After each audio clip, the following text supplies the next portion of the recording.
MSU played what is arguably one of, if not the most just sad games I've ever seen. It wasn't like, you know, it wasn't, how do I describe it?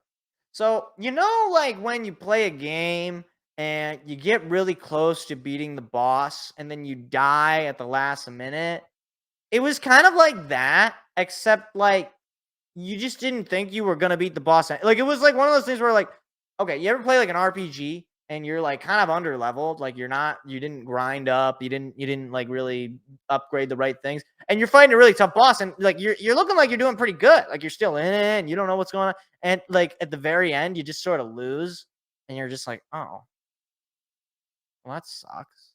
Like you thought maybe you could like skip a little bit of the game, but no, you did not. So the Spartans lose 26-16 to Iowa on the road. A game I did not expect them to win, but a game that they should have won.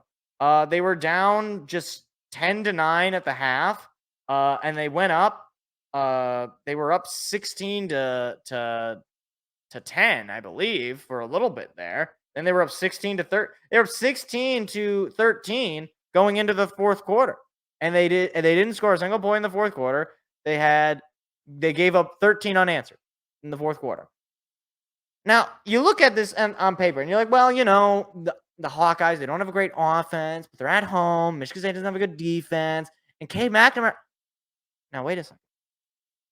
Cade McNamara didn't really play this game. Cade McNamara had 5 pass attempts all game. You're probably thinking, wait, what? They didn't pass the ball. No. Cade McNamara's knee decided, I didn't want to play football anymore. So Cade McNamara dies, and Deacon Hill comes in. Now, if you don't know who Deacon Hill is, that makes 2 of us, because I don't know who Deacon Hill is. If Deacon Hill walked into this room, I wouldn't know who he is. I think he was an intruder. Deacon Hill proceeded to go 11 for 27, 115 yards, throw a touchdown and interception. And you look at those numbers and you're like, wait, that's like really bad. It is really bad. And yet they won the game. They won the game. Like that's the stats on the team stats.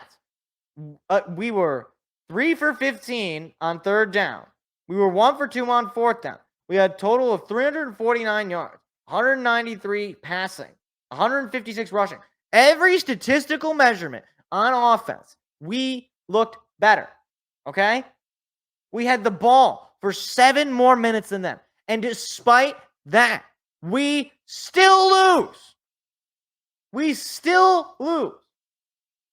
Noah Kim, I have never seen a quarterback at Michigan State be so abysmally bad that it truly makes me wonder, how bad are the other guys that this guy, according to Jay Johnson, the quarterback's coach, Mel Tucker at the time, and apparently still Harlan Barnett, thinks that this guy is the best quarterback that we can throw out there. Noah Kim threw 44 times. So I don't want to hear that we didn't give him enough time to throw the ball. We threw the ball 44 times. 25 for 44. He threw for less than 200 yards, 193 yards, not a single touchdown to his name, and 3 interceptions. 3 interceptions.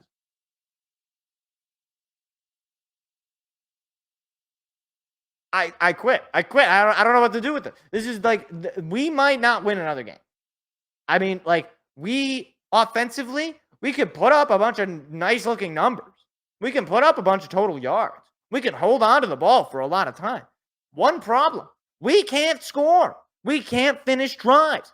We'll keep the ball for a long period of time because we'll either run stupid run plays that eat away at the clock and just give our opponents more than enough chance to just ice the game, essentially, because we're not giving ourselves enough time. And further, we'll just turn over the ball and give them good field position so they don't even have to have the ball for a very good time, for a long time. We're just not good. Period. Our second leading rusher was Noah Kim. He rushed for 35 yards. Nathan Carter, to his credit, probably the best thing about this team because he had 20 carries, 108 yards. He didn't get a touchdown, but he was consistent. You gave him the ball, he got you some yards. So yeah. Montori Foster Jr. had 79 receiving yards. Malik Carr, yeah, whatever. I mean, I look at these guys and I'm just like, I don't care. I don't care because we didn't have a single offensive touchdown all game.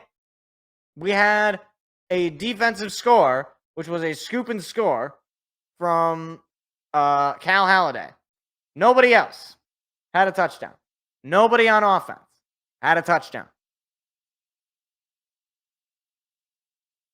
The fact that we scored 16 points without scoring an offensive touchdown is its own sort of torture and chaos. But I mean, hey, I guess the only other thing is Jonathan Kim. He had a 58-yard field goal.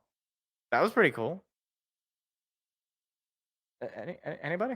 Anyone? Hello? How this team makes me feel. And I don't know if we're gonna win another game. I really don't.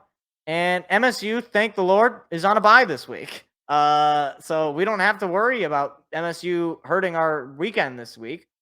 So we got that going for us, but it's just so bad. It's the worst I felt about Michigan State football since I've really been following it. It's just bad. It's just bad in every single way. And I don't really know how we get better. Like none of these coaches are sticking around as far as I'm concerned. None of them. And I'm seeing some stuff. I don't know how true it is, but there's a lot of people talking about Urban Meyer. And I'm tired, boss. I'm tired. If we bring in Urban Meyer, I think it's just like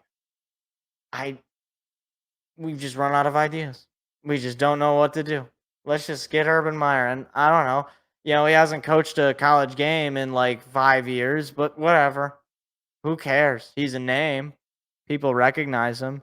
He might not be good anymore. He might have left when Ohio State started deteriorating.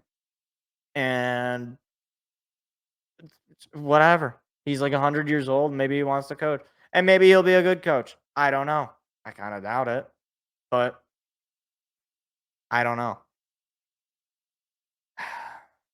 Hey there, what you just watched was actually a clip from a larger show that we do every Tuesday night. What are you doing Tuesday night? Go ahead and hit the subscribe button and the like button so that you don't miss out on any more of our weekly shows every single Tuesday at 7 p.m. Eastern Standard Time. Hope to see you there.